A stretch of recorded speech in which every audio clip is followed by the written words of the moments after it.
Hello, xin chào các bạn đã quay trở lại với review 5 phút. Ở cuối tập trước, một cuộc chiến giữa yêu nhân ma giáo và đám người Thanh Vân Môn vẫn chưa đi đến hồi kết. Lúc này, bất kể là đám đệ tử song phương hay là những cao thủ hàng đầu đều đánh nhau vô cùng quyết liệt. Trận chiến này quy tụ đến mấy chục vị cao nhân tu đạo thuộc hàng thiên hạ đệ nhất lưu cùng kịch đấu tại một chỗ. Cho dù Ngọc Thanh Điện được tiên gia đạo pháp phù trợ cho kiến trúc kiên cố, rốt cục cũng ngăn không nổi màn công kích của vô số pháp bảo bay qua bay lại, tung hoành khắp nơi, trần nhà cao lớn sụp xuống, cát bụi mờ mịt. Đang lúc dầu sôi lửa bỏng này, một tầng quang mang với khí thế ngút trời hấp dẫn sự chú ý của tất cả mọi người. Trong vầng hào quang, từ từ hiện ra một làn thân ảnh, chính là Đạo Huyền chân nhân cầm trong tay Chu Tiên cổ kiếm xuất hiện.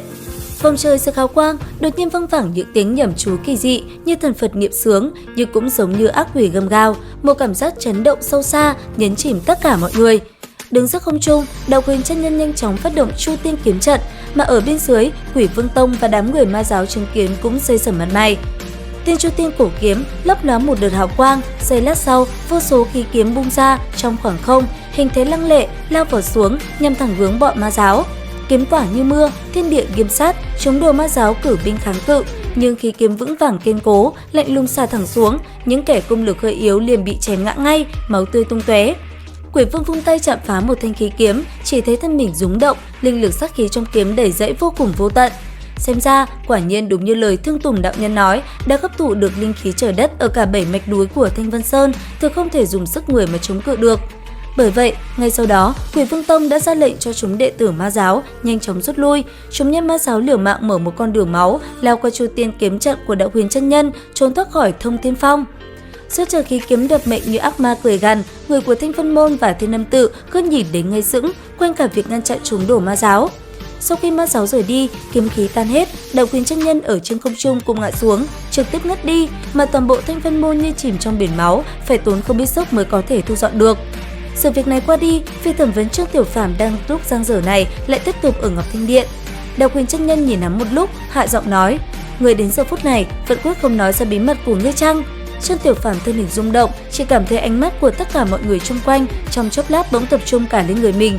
Trong đó có những ánh mắt quan tâm thân thiện, có cả những ánh mắt khinh thường, nhưng phần lớn vẫn là những ánh mắt nghi hoặc.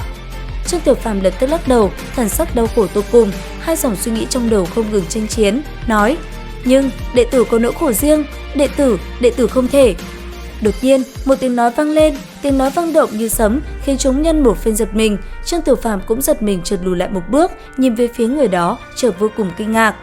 Người phát ra tiếng nói đó lại không phải là người của Thanh Vân, mà là một trong tứ đại thần tăng của Thiên Âm Tự, Phổ Không.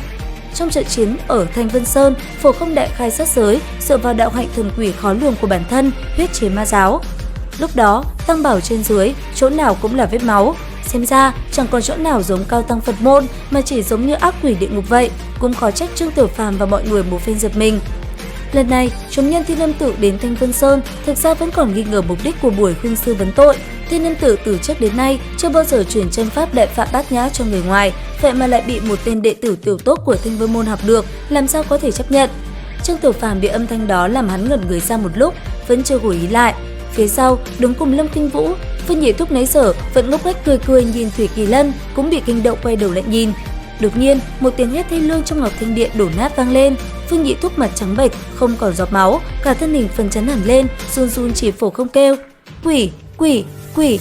Những âm thanh này thật hãi hùng, tuy là giữa lúc thanh thiên bạch nhật, nhưng tất cả mọi người trên đại điện cùng lúc cảm thấy ớn lạnh. Nhưng Phương Nhị Thúc như bị trúng tà, toàn thân kinh động. Lâm Kinh Vũ đến bên cạnh hết lời an ủi, nhưng có vẻ như chẳng có chút tác dụng nào, chỉ thấy cả người Vương Nhị Thúc co rụt lại, có vẻ như không dám nhìn thêm Phổ Không nữa, hai mắt nhắm tịt, tỏ vẻ sợ hãi vô cùng. Đến đây thì hết tập 25 Chu Tiên 3D. Xin chào và hẹn gặp lại các bạn ở những video tiếp theo.